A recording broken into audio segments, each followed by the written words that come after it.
High friends, welcome to my channel. आपण आज बनवूया तांदूळाची मऊ लुसलुशीत अशी भाकरी आणि टोमॅटोची चटणी। टोमॅटोची चटणी थोडे वेगळ्या पद्धतीने करून दाखवली आहे।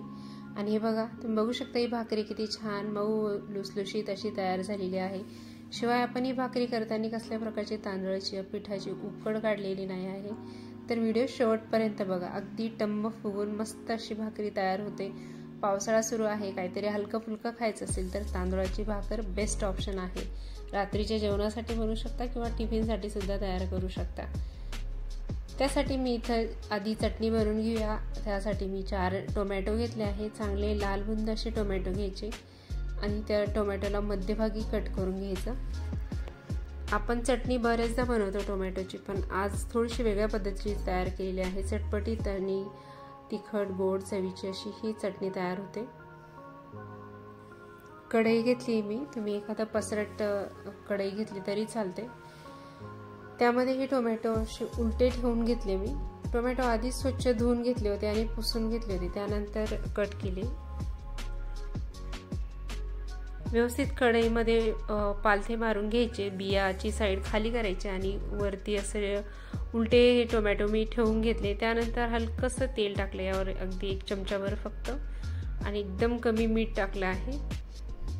झाकण ठेवलं, टोमॅटो परतून होत आहे तोपर्यंत आपण थोडासा मसाला तयार करून घेऊया। मी इथं लसूण घेतलाय 10-15 पाकळे, 1 कांदा घेतलाय, थोडीशी मिरची घातली आहे, पेस्ट तयार करून घेतली आणि 3-4 मिनिटांनंतर जी टोमॅटो आहे त्याला हलकसं हलवून घेतलं आहे।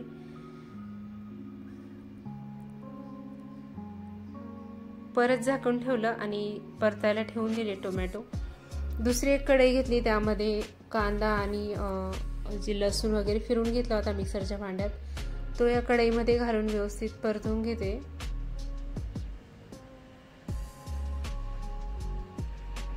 हे बघा, आपले टोमॅटो चांगले शिजून झाले आहे। शिजून झाल्यानंतर त्याची जी वरची साल आहे ती वेगळी होते, त्यामुळं अशी शिजलेल्या टोमॅटोची मी पूर्ण साल काढून घेतली। म्हणजे आपण जेव्हा टोमॅटो मॅश करतो त्यावेळेस ही साल मध्ये येत नाही। त्यानंतर मॅशर घेतलं मी आणि हलकसं हाताने प्रेस करून ही टोमॅटो मॅश करून घेतले। त्यासाठी ही टोमॅटो चांगले पिकलेले वापरायचे, म्हणजे चांगलं एकजीव होतं।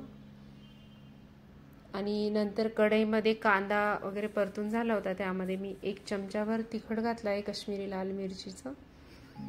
1-2 मिनिटभर फक्त हे तिखट आणि कांदा परतवून घेतला। त्यानंतर ही जी फोडणी आहे ती तयार केलेल्या टोमॅटोच्या चटणीवर घालून घेतली आणि मिश्रण एकजीव करून घेतलं। मॅश केलेली चटणी एकदम छान टेस्टी अशी तयार होते। इडली पराठ्याबरोबर सर्व करू शकता।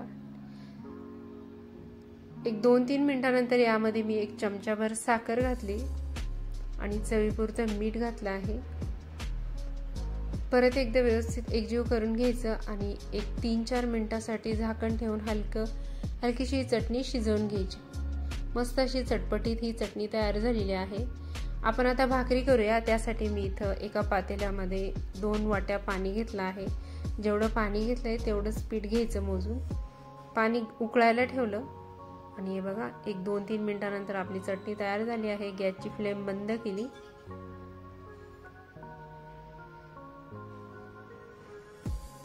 त्यानंतर 2 वाटीच कणिक मी या परातीमध्ये काढून घेतलं आहे। तांदूळ स्वच्छ धुवून वाळून घेतलेले आणि त्याचं हे पीठ दळून आणलेलं आहे।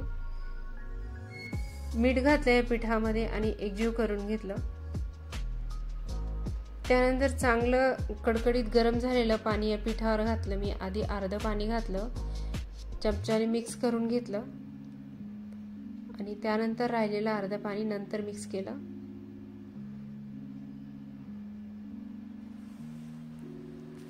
सुरुवातीला चमच्याने मिक्स केलं आणि त्यानंतर जेव्हा ते पीठ हाताला सोसवेल असं एवढं गार झाल्यानंतर हाताने पण मिक्स करून घेतलं आणि आपलं भाकरीचं जे पीठ आहे ते तयार झालेलं आहे।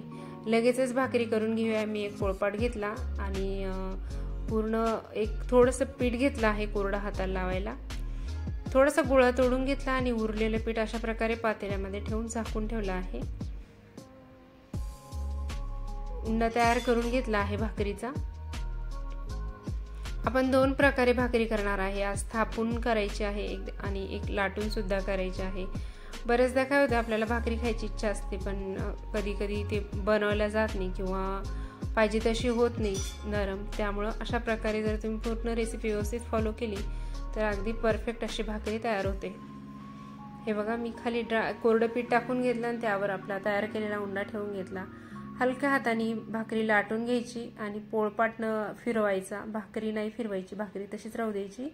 पोळपाट उचलून मी दाखवते त्याप्रमाणे फिरवून घ्यायची आणि मस्त अशी काठाला पातळ एकदम लाटून ही भाकरी तयार करून घ्यायची.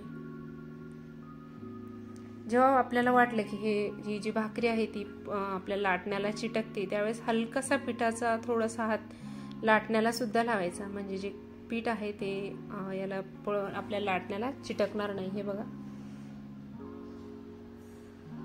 एकदम पातळ अशी भाकरी लाटून झाली होती. तवा गरम झाला होता, मी त्यावर ही भाकरी घालून घेतली आणि यावर वरून पाणी लावून घ्यायचं आहे आपल्याला. पूर्ण भाकरीला पाणी लावून घेतलं आणि तवा चांगला गरम होता. पाणी लावल्यानंतर वरची बाजू पूर्ण ड्राय व्हायच्या आत, म्हणजे 1 मिनिटाच्या आतच भाकर पलटी करून घ्यायची. मस्त अशी पांढरी शुभ्र भाकरी तयार होते ही. आणि एक दिवशी वेगळ्या चवीची भाकरी खायची असेल तर नक्कीच बनवू शकता.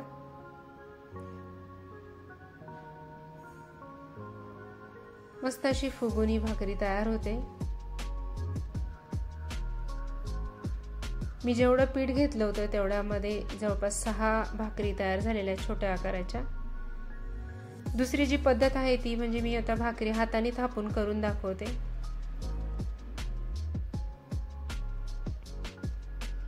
उंडा तयार करून घेतला आणि पोळपाटावर थोडंसं पीठ टाकून घेतलं कोरडं आणि हाताला थोडासा पाण्याचा हात लावून हा उंडा व्यवस्थित हाताने सारखा करून घेतला. तयार केलेला उंडा पोळपाटावर ठेवायचा.